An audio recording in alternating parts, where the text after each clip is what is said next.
tiempo desafiante para nosotros como presbiterio evaluar el desarrollo de este trabajo y el replanteamiento de una acción mucho más efectiva.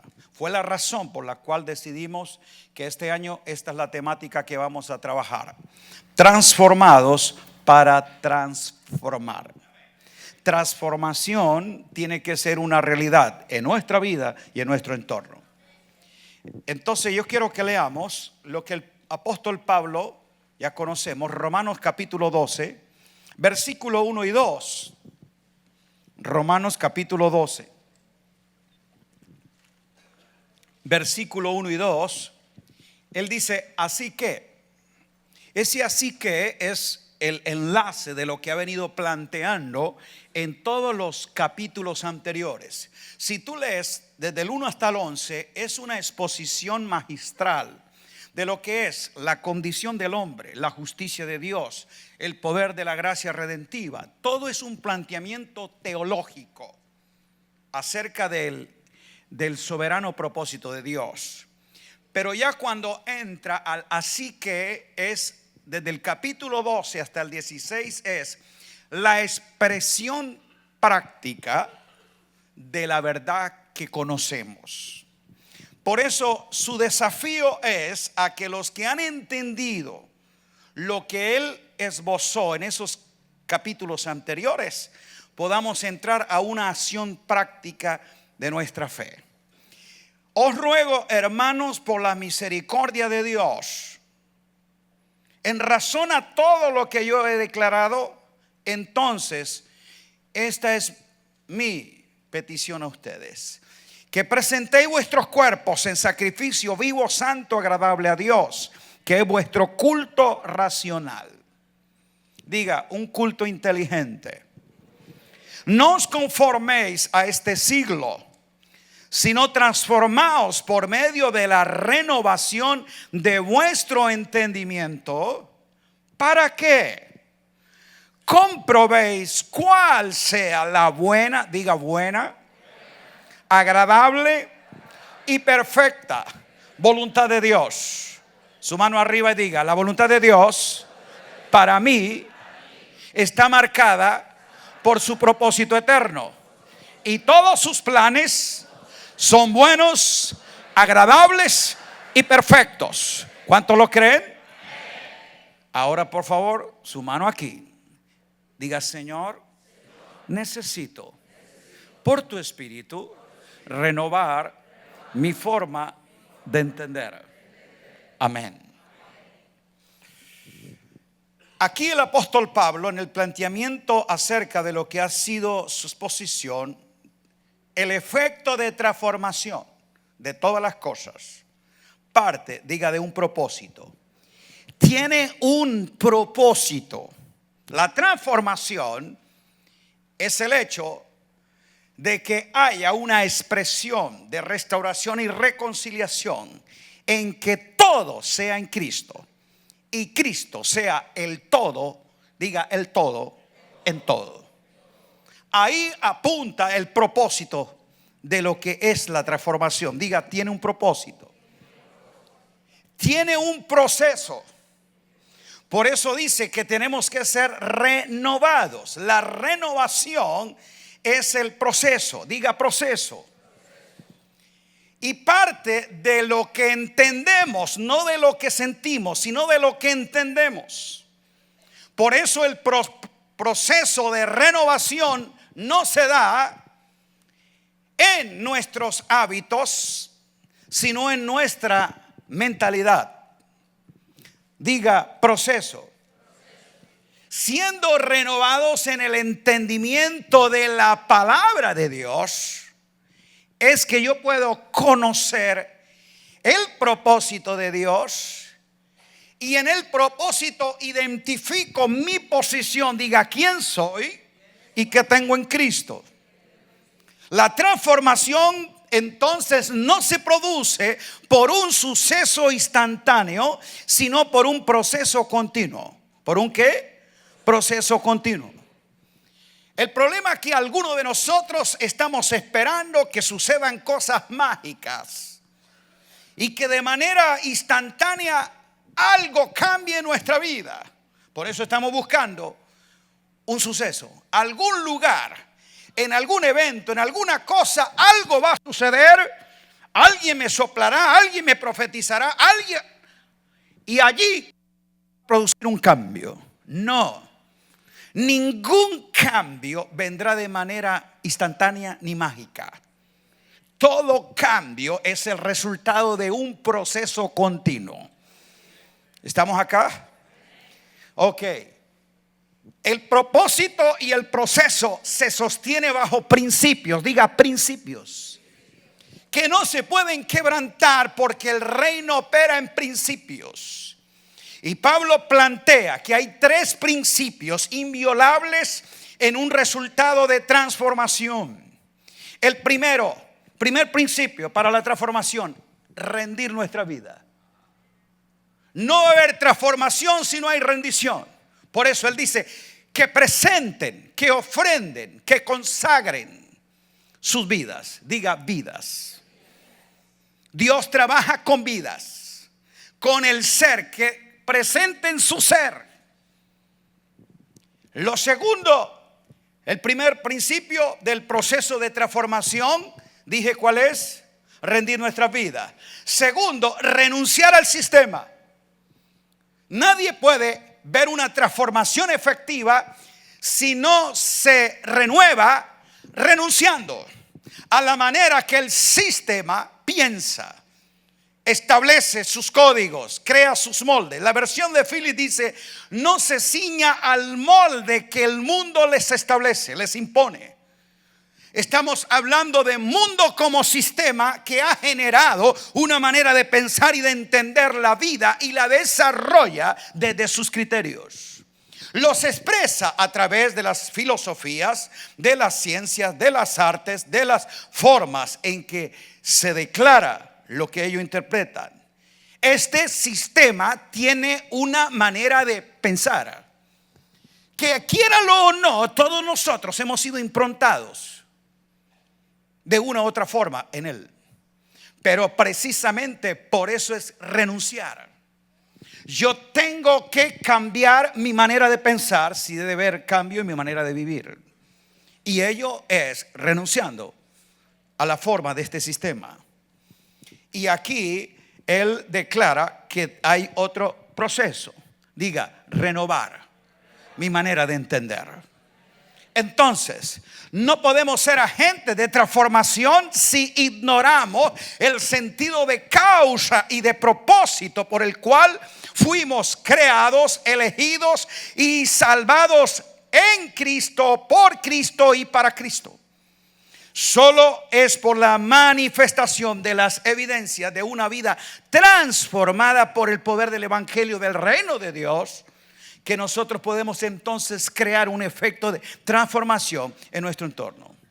Por ende, la eficacia de una iglesia en su identidad y misión depende en última instancia del grado de entendimiento. ¿De qué?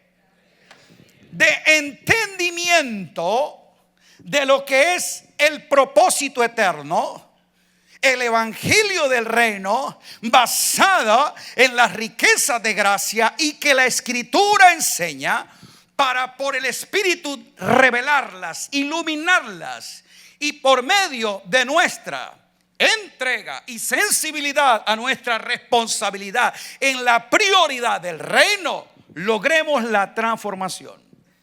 No es posible llegar a eso si no tenemos una percepción, un entendimiento claro de lo que esto establece. El planteamiento del apóstol es, en el libro de Romanos, el reino de Dios no consiste en esto, pero sí consiste en esto. Él muestra la esencia de la consistencia del reino. Para Pablo, la conexión del reino significa entender y vivir en un proceso de implementación de esa verdad con la firme esperanza de ver la consumación final de lo que Dios se propuso desde la eternidad en Cristo, y que en la iglesia a Él le ha placido, como dice Efesios 3:10, dar a conocer ahora la multiforme sabiduría de Dios. La iglesia, por lo tanto, debe comprender su misión en sentido al servicio de un reino inminente. Diga ahora. Entonces, el reino de Dios significa para Pablo que todas las cosas se encuentran en la esfera de la soberanía de Dios, y que todas las cosas creadas, dice Pablo, visibles e invisibles, en el cielo y en la tierra, son de su incumbencia. Diga, a Dios le interesa todo lo creado. Porque dice que las visibles, las invisibles, en el cielo y en la tierra, todo lo creado es para Él de alto valor.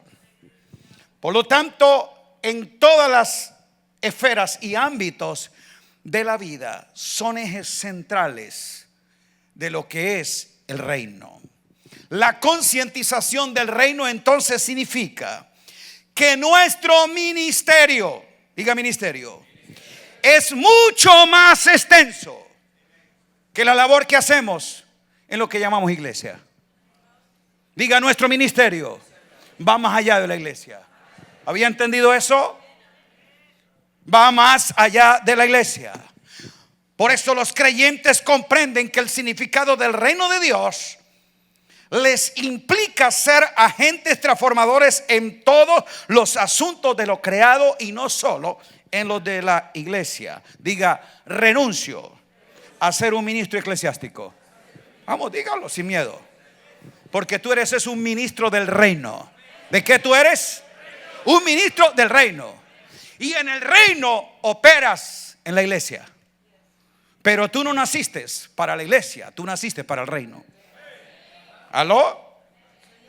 Ahora, la concientización de esto entonces significa que es en el entendimiento de la justicia de Dios, que es lo que plantea Pablo en Romanos, como un acto reivindicador de Dios en todo consigo mismo.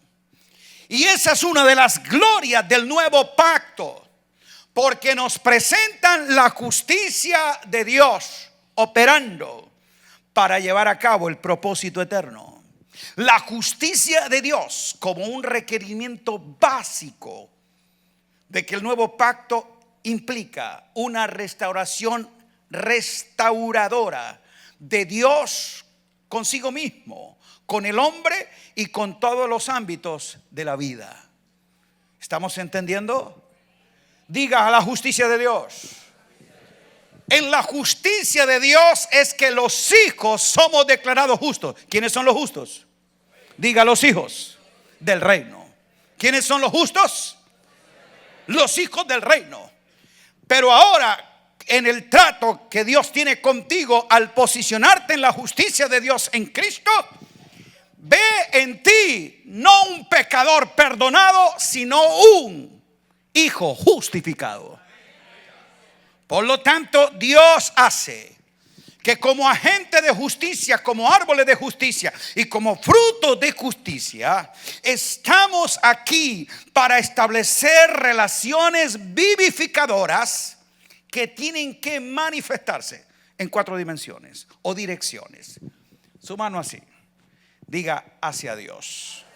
Lo primero que la justicia de Dios nos afirma es nuestra posición ante Dios como hijos. Diga, hacia Dios. Ahora su mano aquí, diga, hacia mí mismo. Dios te restaura en tu ser interior por el Espíritu. Por eso Él te ves en Cristo. Y tú contigo mismo tienes que reconciliarte y verte, no como la gente te ve, el sistema te ve y los otros piensan de ti, sino lo que Dios declara de ti. Diga, contigo mismo. Vamos, ayúdame. Diga, hacia Dios. hacia uno mismo. Y ahora póngale la mano al que está al lado, diga hacia el prójimo. Al de adelante, el de atrás, hacia ellos. Y eso no es solamente los creyentes, dije hacia el prójimo, que inicialmente comienza en los de la familia de la fe, pero nuestra justicia no se encierra solamente allí, va hacia el prójimo. Y ahora haga así, diga hacia toda la creación. ¿Hacia qué? Oh, la justicia de Dios tiene que ver también entonces con la restauración, reconciliación de todo el orden creado. Porque el Dios de la vida, que todo trajo a la vida, lo hizo con un propósito. Diga, todo lo creado es por un propósito. Ese Dios entonces, amante de la vida, nos ha declarado a nosotros la responsabilidad que donde uno de sus hijos entra en operación, la vida debe de manifestarse. En él estaba la vida. Él es la vida. Y él dijo, yo he venido para que tengan vida. ¿Qué es lo que se ha de manifestar? La vida de Cristo. Porque fue lo que recibimos nosotros. Entonces, Dios espera que aquellos en quien se ha impartido como vida, no como doctrina, entablen a su vez relaciones vivificadoras con el Creador, las criaturas y la creación. Aquí es entonces la importancia de entender la relación entre el reino y la iglesia. Y es el planteamiento que el apóstol Pablo nos hace en la carta a los Efesios, donde pone a la iglesia más allá de la iglesia, diga en lugares celestiales.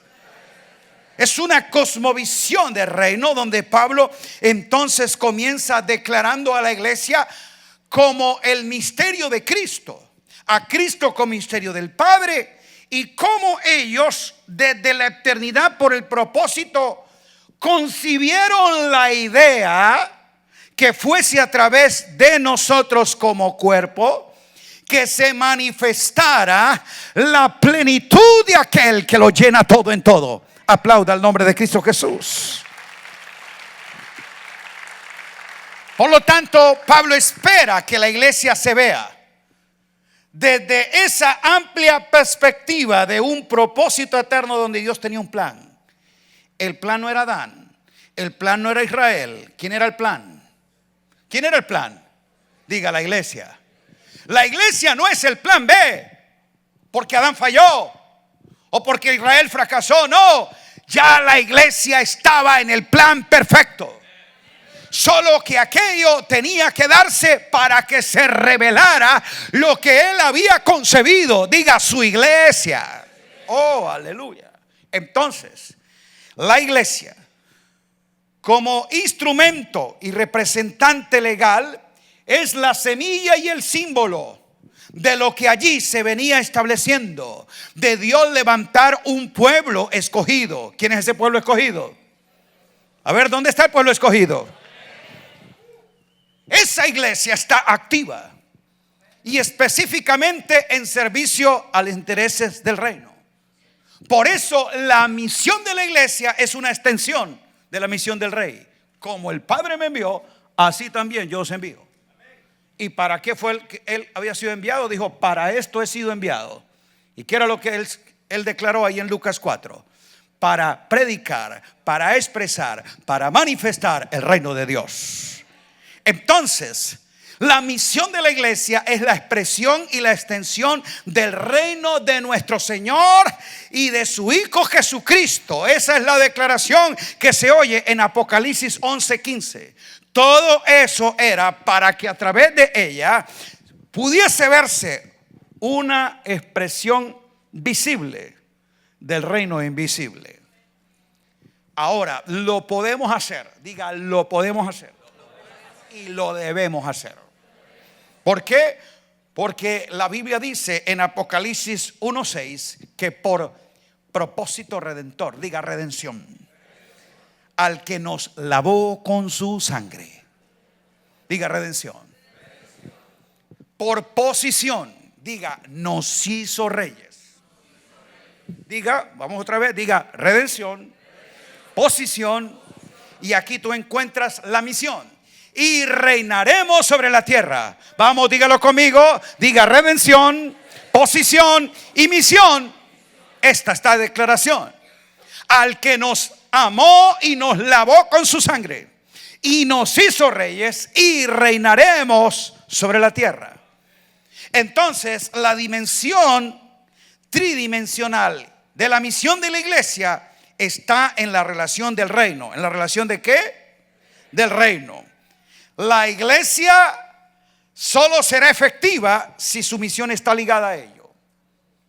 Una vez que se vea a la iglesia como la única depositaria y representante legal que el rey le ha concedido el privilegio de participar de ese propósito eterno, ya no veremos a la iglesia sobreviviendo a unas situaciones que el sistema tiene, como gente que está en una condición de angustia por las cosas que suceden. Diga, reinaremos.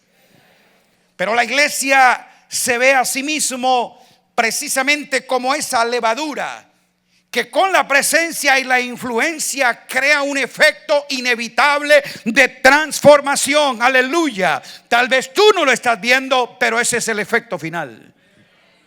Diga, somos semilla. Por lo tanto, ha de verse el fruto de esa iglesia. Esa iglesia que Pablo plantea en Efesios como el elemento operativo para que se exprese, se dé a conocer lo que Dios se propuso llevar a cabo en Cristo. Entonces se espera de la iglesia esto: que una teología de la trascendencia dé un paso a una teología de transformación. Si no hay transformación, fue un fraude.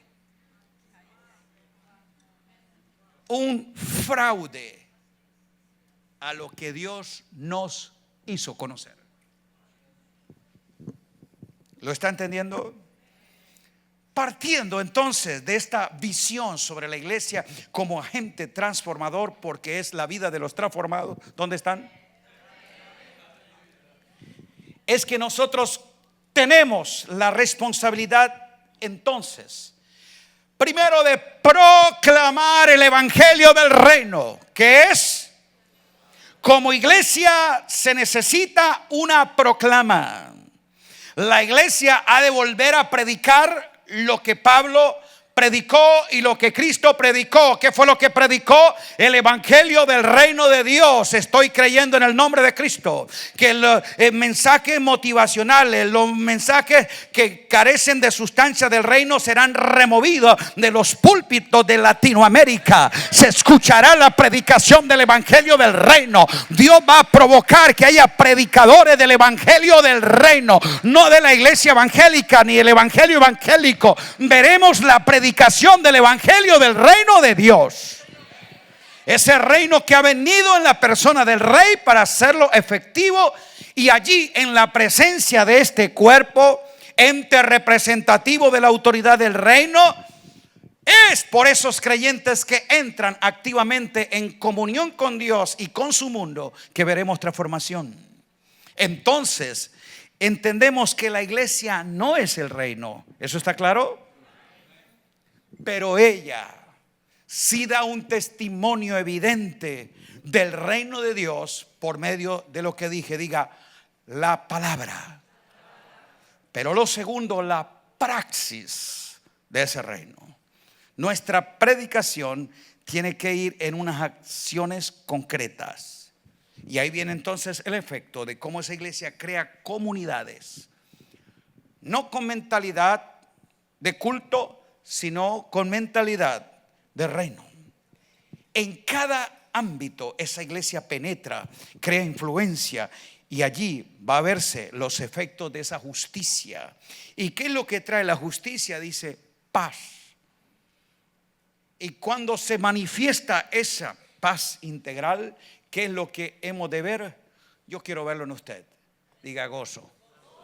Vamos, dígale al que está al lado, no me lo demuestras. Gozo es un semblante que irradia la paz de Dios en ti y siente placer, alegría y contentamiento de lo que le ha sido dado. Sonría que Cristo te ama. Entonces, es por esa creación de comunidades de infiltración, de transformación, que allí en los distintos escenarios, de forma a veces no tan estruendosa, pero sí influyente, comunidades de base. Oh, sí, hemos de ver una difusión y multiplicación de comunidades de base con una acción de reino concreta. Dios va a dar acciones nuevamente efectivas a nivel de los barrios, de las casas iglesias, de los grupos familiares. Las comunidades de base va a ser un centro de extensión efectivo de gente que va a afectar a la comunidad. Esa gente con ese testimonio visible y realidad comprensiva de este mensaje, ellos son los que lo van a provocar. Estos, en esencia, son los elementos constituyentes de lo que es nuestra proclamación para ver transformación. Mahatma Gandhi habló de los 7 males de la sociedad del siglo XX que pueden destruir la civilización. Él dijo: riqueza sin trabajo, placer sin conciencia, conocimiento sin carácter, comercio sin moral, ciencia sin humanidad, religión sin servicio y política sin principios pueden arruinar cualquier civilización.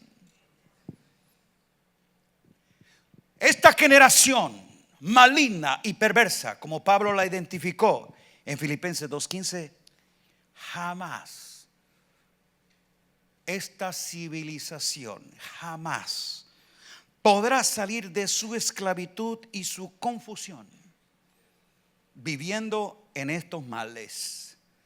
Diga, pero hay solución. ¿Dónde está la solución?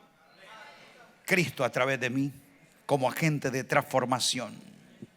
Por sí sola esta civilización está sentenciada a su desgracia, pero Dios no quiere que ninguno perezca. Somos agentes salvíficos, redentivos en Cristo, para que puedan ellos ver de que hay esperanza por una acción y manifestación gloriosa de los hijos de Dios, que impulsados por el propósito eterno que les ha sido revelado, alcancen con los más grandes ideales, con los más sinceros propósitos y sin cansancio predicar el evangelio del reino de Dios. Aleluya. Solo una nueva generación de creyentes. Dije una nueva. Porque si seguimos repitiendo los paradigmas y esquemas de lo que la iglesia durante 17 años, 17 siglos de extravío ha mantenido, vamos a tener los mismos efectos. Más evangélicos pero menos reino. Más religión cristiana pero menos expresión del reino de Cristo. ¿Aló?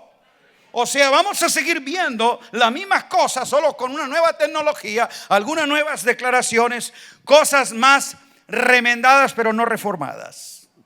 Estoy creyendo por una nueva generación. Tranquilícese que no es usted.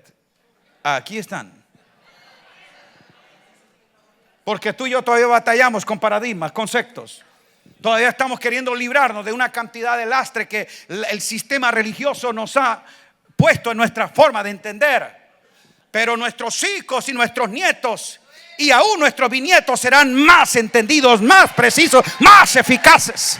A esa nueva generación estamos apuntando, y es la razón por la cual tú y yo estamos aquí, tratando de gestionar algo preciso, que le dejemos a ellos una plataforma más sólida, que puedan vivir poseídos de lo que Pablo tuvo, una visión celestial, y con la firme determinación que ellos dirán: yo lo voy a hacer mejor que mi abuelo, yo seré más efectivo que mis padres, Pero para ello se necesitan creyentes con el suficiente valor para hacer decisiones costosas. Sí, Señor. Si tú quieres ver esa nueva generación emerger con precisión y claridad, hoy a ti y a mí nos toca perder algo. Pero ellos saldrán gananciosos. Me estoy haciendo entender. Yo sé que tú me estás entendiendo los factores de pérdida que a veces te va a demandar hacer esto. Pero es solamente por las decisiones que hoy tenemos como aparente pérdida que hemos de ver en ellos alterar el curso con ganancias ilimitadas. Aleluya. Dígalo, hacemos por ellos. Por eso entonces se requiere de creyentes, de líderes que no se detengan a cuestionarse si tienen o no este compromiso. Es asunto de que es ahora o ahora. Y comencemos como el apóstol Pablo, con la claridad de no ser rebeldes. ¿De no ser qué? Rebeldes a la visión celestial. No la imaginación tuya, a la visión celestial. Porque Dios me la ha revelado y me la ha hecho entender. Entonces que nosotros vamos a hacerlo. Permítame entonces parodiar algo de lo que Gandhi habló y yo lo ajusté para entender los 7 males que probablemente hagan que la iglesia pierda vitalidad, eficacia y perdamos la oportunidad de ser el agente de transformación en nuestra generación. Primer mal que vemos: adoración sin devoción. ¿Por qué? Porque muchos de nuestros creyentes están como la samaritana. Mujer, tú adoras lo que no conoces. ¿Ella adoraba? Sí. Pero lo hacía ¿por qué? Por tradición. ¿Sí o no? Por eso era que ella iba a hacerlo, porque su cultura, su tradición le enseñó a adorar. Pero dijo: tú adoras lo que no conoces, le dijo Jesús. Yo estoy creyendo, por eso me sorprendo que nosotros decimos que recibimos revelación y somos pésimos para la adoración. A mayor alto nivel de adoración es porque ha venido una revelación de Cristo, del reino, de la gracia y de la vida, y adora. Y adorar no es cantar. Adoración sin devoción, porque hay gente religiosamente cantando lo que no entienden, sumergidos en un tradicionalismo sin vida y en un ritualismo inoperante. Por eso es que se requiere cantar y adorar en espíritu y en verdad. Tarea que nos toca si queremos precisar esto: revise lo que cantas. Estamos cantando incoherencias, cosas absurdas, carentes de pensamiento, de un entendimiento claro de la verdad que nos compete, solo porque suena bonito, el hermano, el Señor se lo dio y la congregación lo repite, o aquel artista se inspiró y porque es la canción de moda la cantamos, pero incoherencias. Entonces mire, adoración sin devoción es porque no hay revelación. El entendimiento, si adoramos en espíritu y en verdad, entonces nosotros vamos a estar convencidos de lo que hacemos y para quién lo hacemos. Cantamos incoherencias y oramos contradicciones. Porque adoración, ya le dije que no solo cantar. Cuando oramos, cuando cantamos, cuando servimos, todo eso es adoración. Segundo mal que yo veo: ofrenda sin entrega. Lamentablemente, muchos han sido manipulados para ofrendar. Y la gente está esperando que una ofrenda que venga y haga de pacto le cambie la vida. Pero por eso ofrenda sin entrega. Él ofrenda es por un intercambio, no porque quiera comprometer su vida, no porque quiera realmente seguir esa verdad, sino que está esperando que Dios le solucione su necesidad, basado en la ofrenda que hace. Ofrenda sin entrega no va a producir transformación ni en nosotros ni en los demás. Y es allí donde nosotros necesitamos estar convencidos en el cambio de mentalidades y actitudes mediocres ante la vida de mucha gente que ingenuamente piensa que una ofrenda de pacto, una ofrenda de sacrificio lo va a sacar de su crisis. Entonces, la mentalidad de consumidores abunda, de tal manera que en la mayoría de los creyentes que asisten semanalmente a las reuniones vienen es para que Dios les solucione sus problemas personales, pero no vienen con la intención de conocer el propósito de Dios que gobierna su vida. Entonces, una ofrenda sin entrega nos lleva precisamente a tener una actitud pasiva en el proceso, esperando que un acto mágico de Dios, por causa de un trueque financiero que he hecho, me va a sacar de la solución.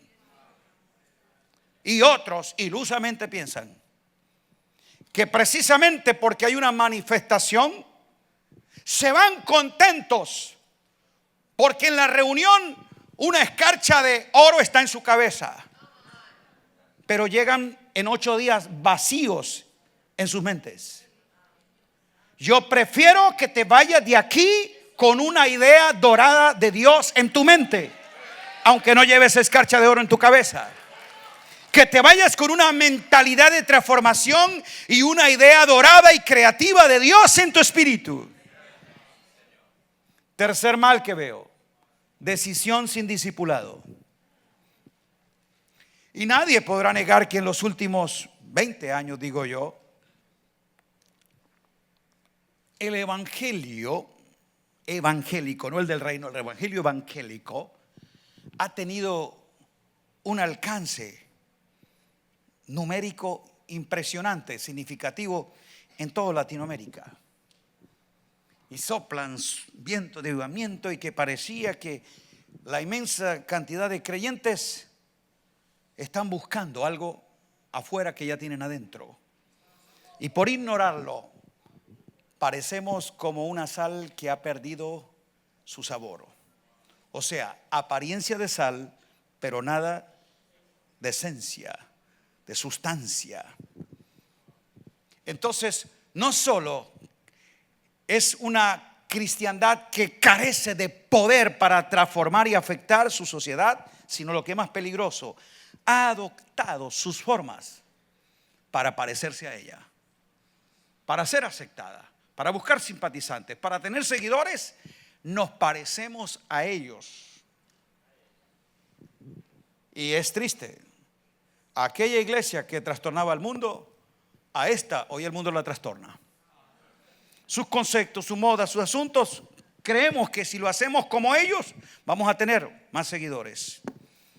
Y a veces pensamos, precisamente lo que le digo, que una decisión sin discipulado, que si la gente levanta la mano, pasa al frente, hace la oración, toma unas clases bautismales, ya se entregó a la congregación, y eso es suficiente para que ellos puedan seguir.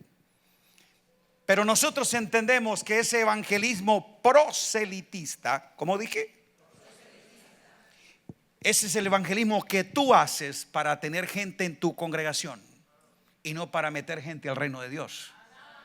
Ese evangelismo proselitista precisamente es donde está nuestra mezquindad de no entender el reino ni entender la iglesia a la que tenemos que edificar.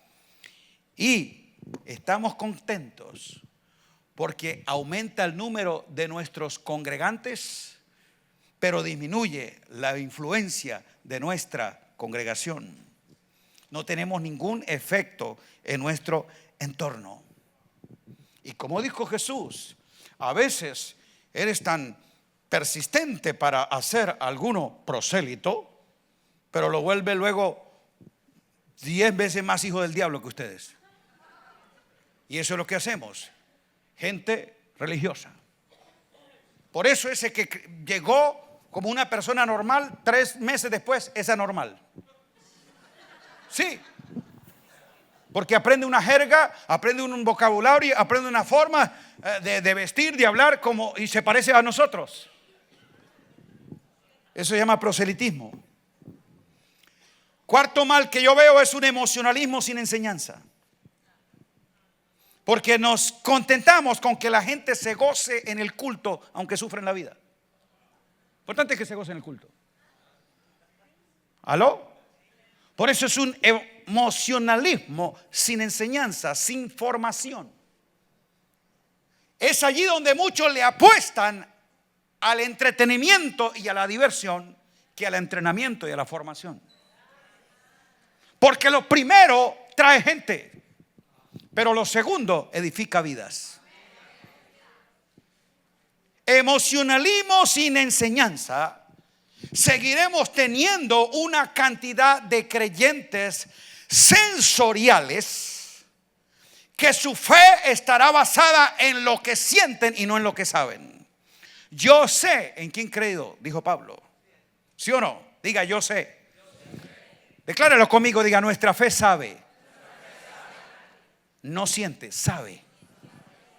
La fe que sabe es la fe que tiene certeza, la que tiene precisión, la que tiene convicción, y es una fe inteligente. Por eso muchos creyentes mueren a veces y viven la fe sin definir sus convicciones. Y si quiere, se va a sorprender. Haga un sondeo con los que se congregan contigo, con asuntos de propósito, de fe. Y tú te vas a sorprender que te han estado escuchando por 3 años, pero no saben nada.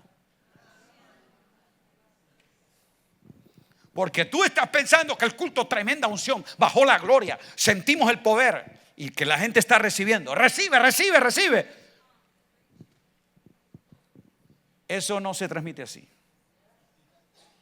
Si la gente no entiende ni conoce, no va a poder entonces saber. ¿Ok?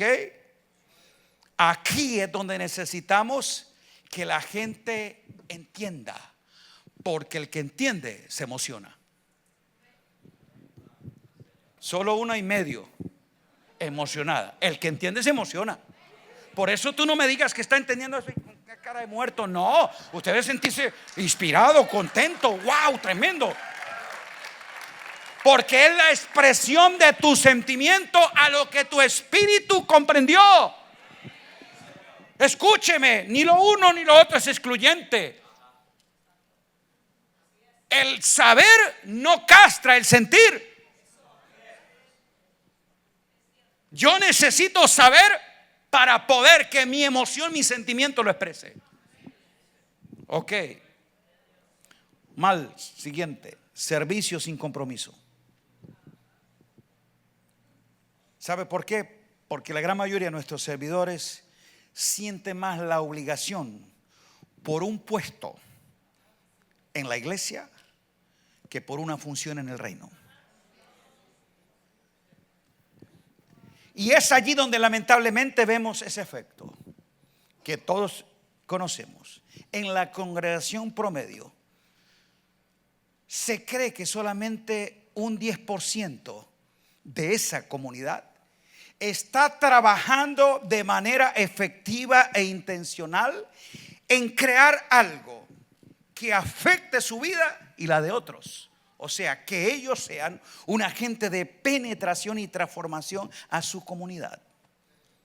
Hoy miles dicen haber nacido de nuevo, pero sus vidas no hacen ninguna diferencia, ni donde están, ni con quienes les conocen. Porque son gente fervorosa el domingo, pero apática el resto de semana. Entonces, no hay compromiso en estos servicios. Y todos estos indicadores parecen señalar que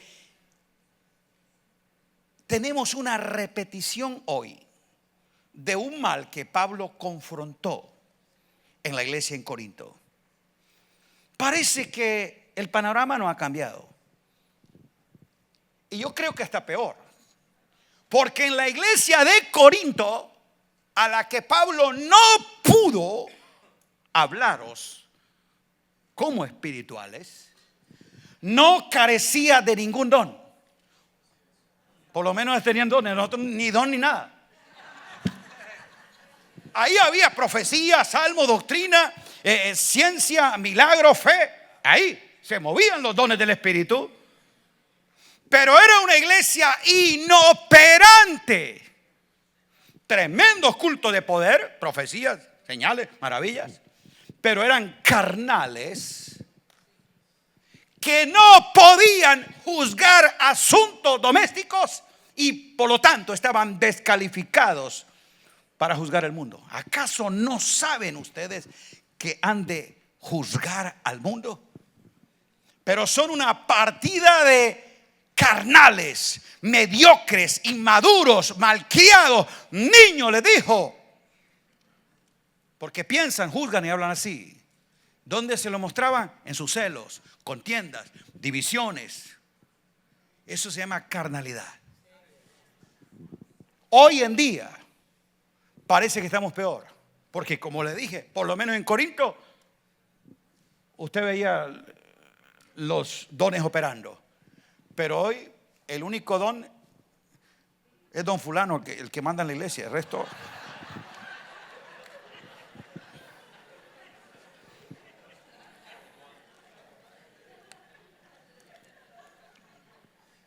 Otro mal que estoy viendo: conocimiento sin compasión. Escúcheme, gente nuestra. Esto es un asunto confrontativo para ti y para mí. Conocimiento sin compasión. Una de las cosas que me temo, dijo Pablo, es que nosotros estemos engolosinados, felices viniendo a cada can a escuchar palabra, recibir tremenda revelación. Uy, entiendo el reino, poderosa palabra de gracia, la verdad presente, el nuevo pacto. Uy, la gente contenta de lo que está entendiendo, comprendiendo, y parece que hemos encontrado una mina que nos ha metido adentro. Diga adentro, para nuestro propio placer. ¿Sabe qué he notado en muchas congregaciones? Creyentes requete felices y requete bendecidos escuchando la palabra.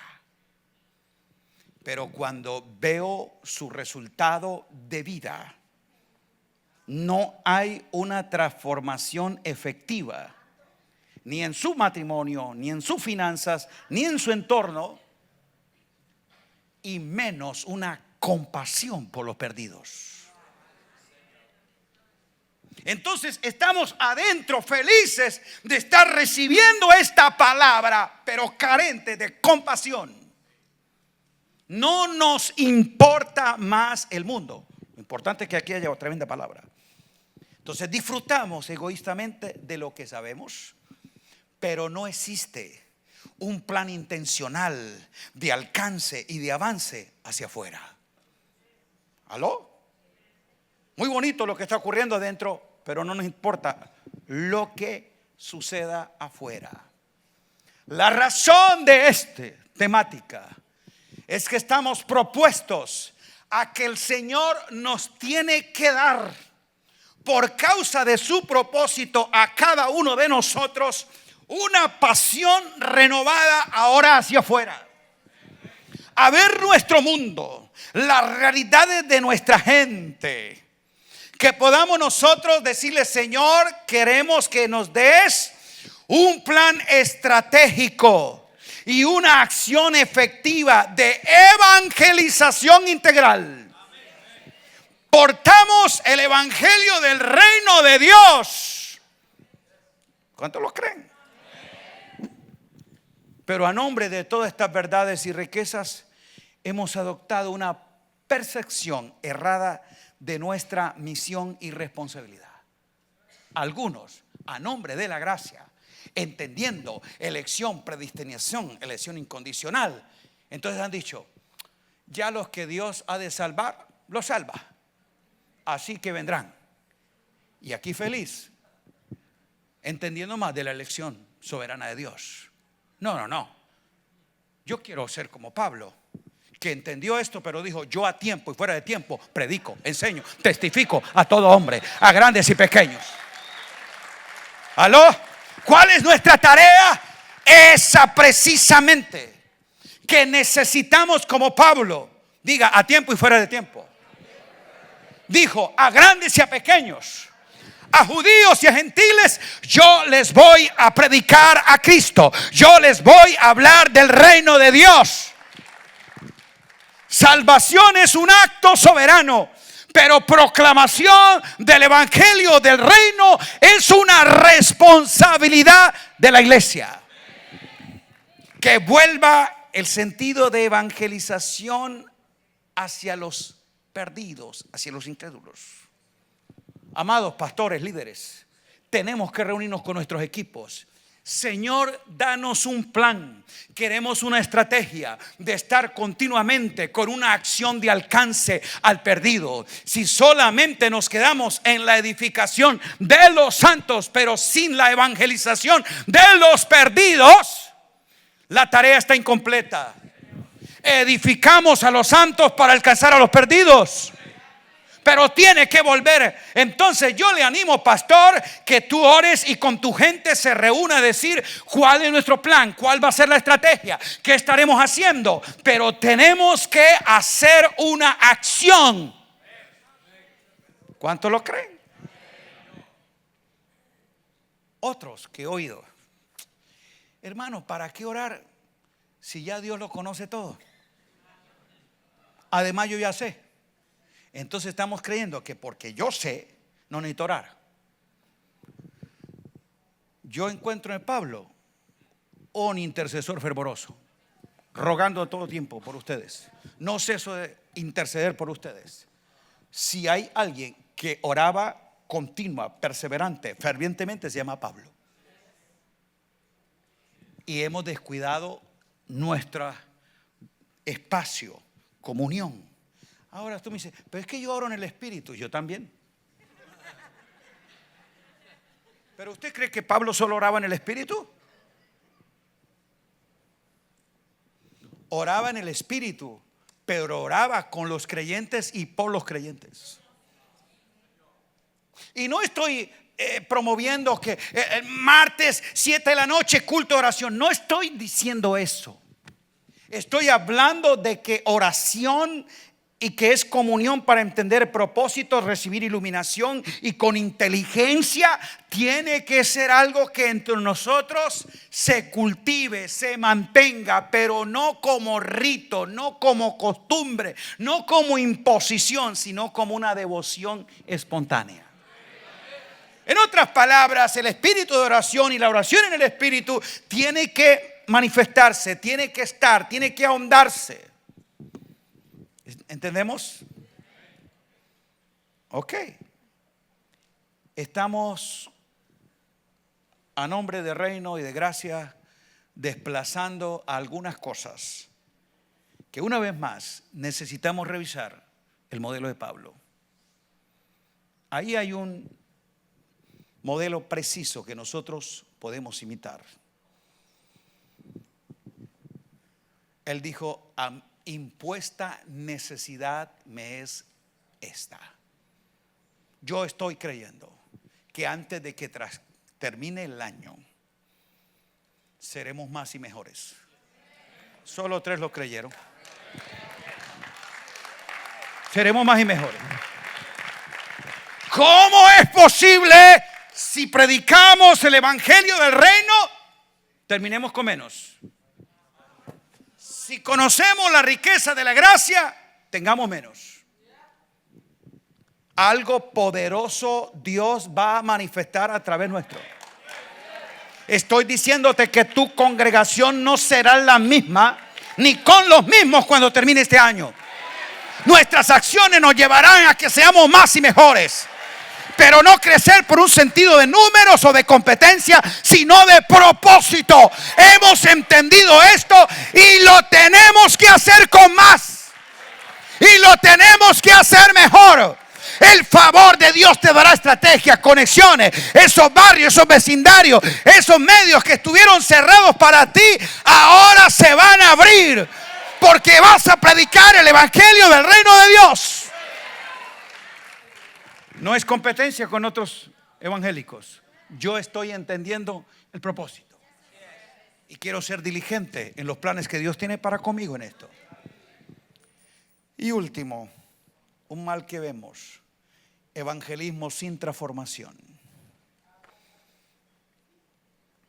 ¿Qué quiero decir con eso?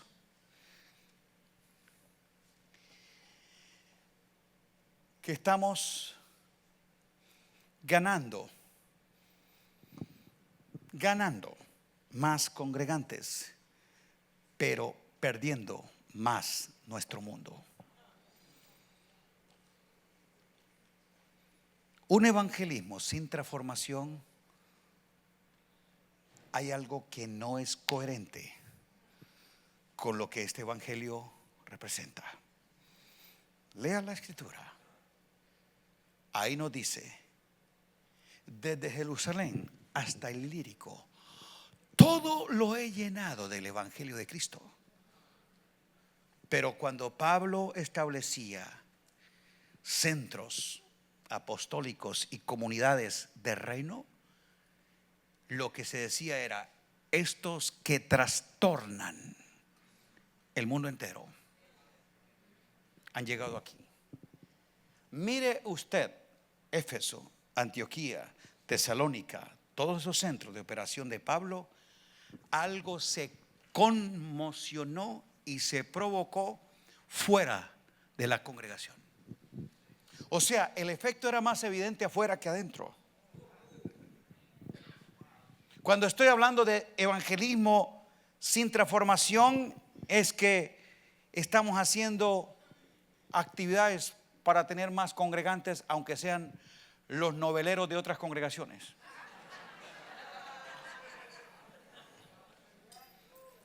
Que hacemos un show mejor a ver si alguno de ellos se nos queda aquí.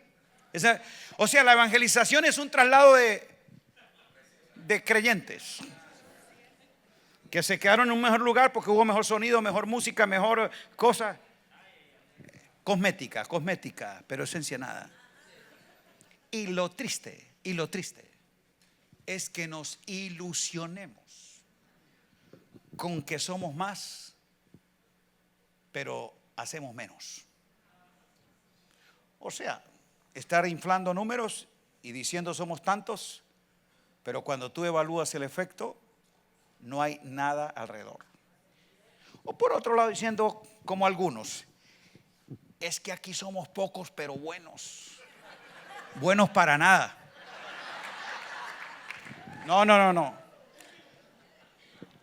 No quiero una ilusión y fantasía de números sin un efecto de transformación. Porque no quiero que nosotros estemos repitiendo los avivamientos y efectos que hemos visto en Latinoamérica, que llenamos estadios pero no cambiamos familias, que construimos 4 megatemplos en el barrio pero no cambiamos ni una cuadra,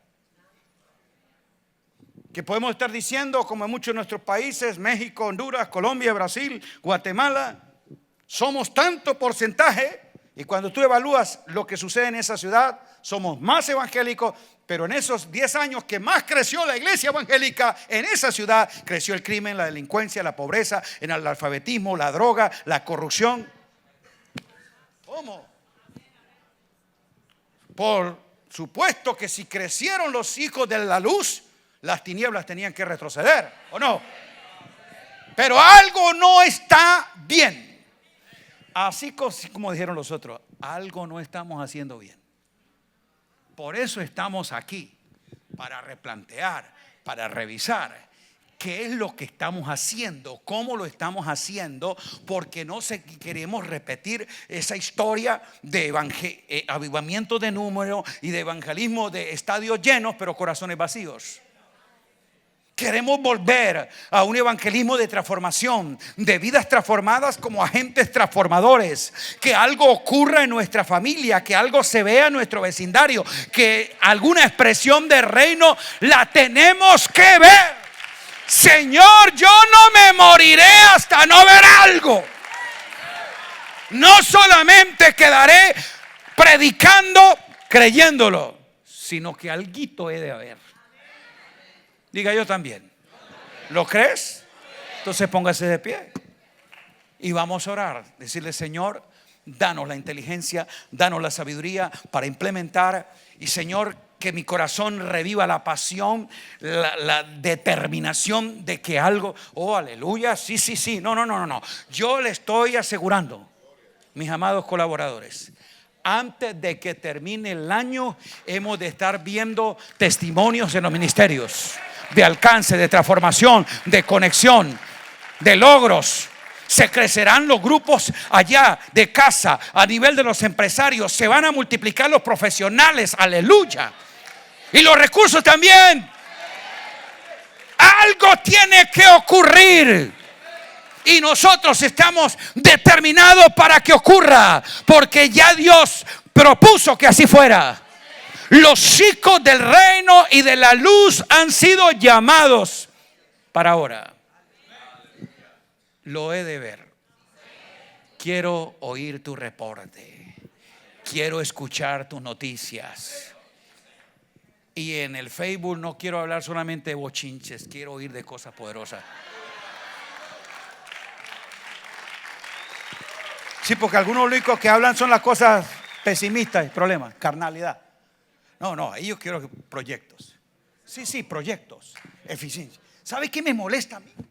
Que la gran cantidad de creyentes, iglesias y ministerios en Facebook es tremendo culto, 3 danzando.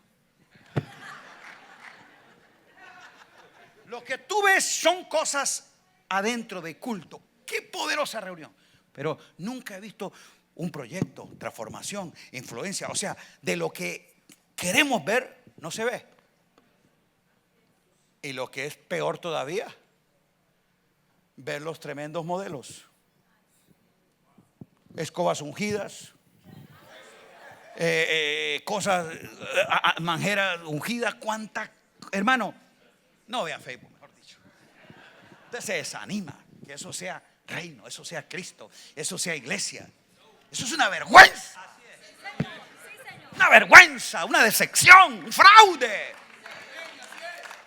Eso no puede más. Que se oiga y se vean como los de Tesalónica. Por todas partes se divulga de ustedes. Por el trabajo de su fe, su servicio inteligente, su acción productiva. Testifican, se divulga lo que Dios está haciendo en nosotros y con nosotros. Lo estoy creyendo. ¿Tú lo crees también? Por favor, júntense con los que están atrás. Voltea a mirarlo. Allá lo de la banca. No, la primera, la segunda, la tercera, la cuarta. Porque yo quiero que vea el que está cuidando su espalda. Y aproveche y vea lo que lo mejor era el que le debía la plata, cóbrele. Mírelo por favor, porque yo quiero es que nos juntemos. Vamos a orar. Al que está al frente, pregúntele el nombre y va a orar por él. Por favor, vamos a orar. Vamos a orar, Señor. Este ministerio es productivo. Este hombre y mujer te representa. Es un hijo de la luz. Queremos, Señor, que en su vida y a través de su vida el poder, la gracia de Dios se exprese, el propósito de Dios se manifieste, la verdad de Cristo lo posea. Señor, he de ver un avance mayor en su fe, en su familia, en su finanza, en su salud. Aleluya. Estoy creyendo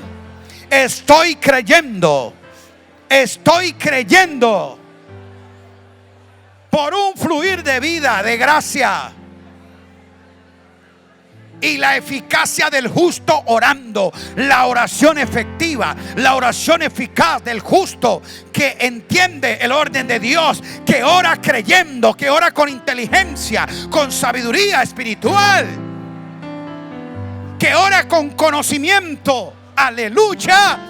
Padre, yo estoy creyendo, pero también, Señor, trabajando y luchando según la potencia de Dios en nosotros para presentar a todo hombre maduro, perfecto, desarrollado, capaz, efectivo en Cristo. Aleluya. Señor, gracias. Son comunidades de reino, comunidades vivas, Señor, iglesias apostólicas que encarnan este mensaje de gracia, que comprenden, Señor, el poder de tu justicia, que han sido, Señor, llamados y elegidos para ser agentes de transformación, quiero unirme a mi hermano, Señor, para ver en su vida, ministerio, familia, avance de productividad. Yo sé, Padre, que antes de que este año se cierre, algo poderoso se ha de manifestar a través del trabajo diligente y productivo de tus hijos. Ideas creativas y productivas, estrategias, Señor, efectivas en ellos. Padre Santo de la gloria, tú nos darás las conexiones poderosas que necesitamos. Señor, los medios se activarán. El favor tuyo nos abrirá las puertas que estuvieron cerradas en el nombre glorioso de Cristo Jesús. Escuelas, colegios, universidades, empresas. Veo, Señor, centros de penetración, gente estratégica, influyente de reino, que crea allí, Señor, un efecto como la levadura. En el nombre glorioso de Cristo, plantamos cada hijo del reino en esos escenarios de muerte, para que se manifieste la vida en medio de ese sistema de impiedad, para que se muestre la piedad y el amor de Dios. Donde reina, Señor, la muerte, ahora en el nombre de Cristo Jesús, la vida se hace manifiesta a través de quienes la poseen. Cada uno de nosotros, Señor. Oh Espíritu Santo, queremos revivir la pasión por este llamamiento celestial, pero también la compasión por los que están afuera. Queremos, Señor, que tu gracia nos use para llevarles al reino, verles ser trasladados de la potestad de las tinieblas al reino de su amado Hijo. En los escenarios de operación de cada uno, fuerza de alcance y de avance para ver el poder de Dios expresado. Gracias, Señor. Gracias, Señor.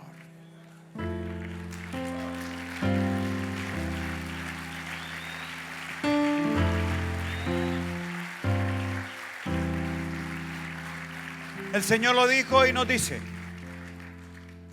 este es el tiempo. Alzad tus ojos y ved que los campos están listos. Mencione su ciudad, el territorio donde esté. Diga Houston. Menciona el tuyo. Es donde vienes. Houston, ¿estás preparada para mí? Y yo estoy preparado para ti. Aleluya.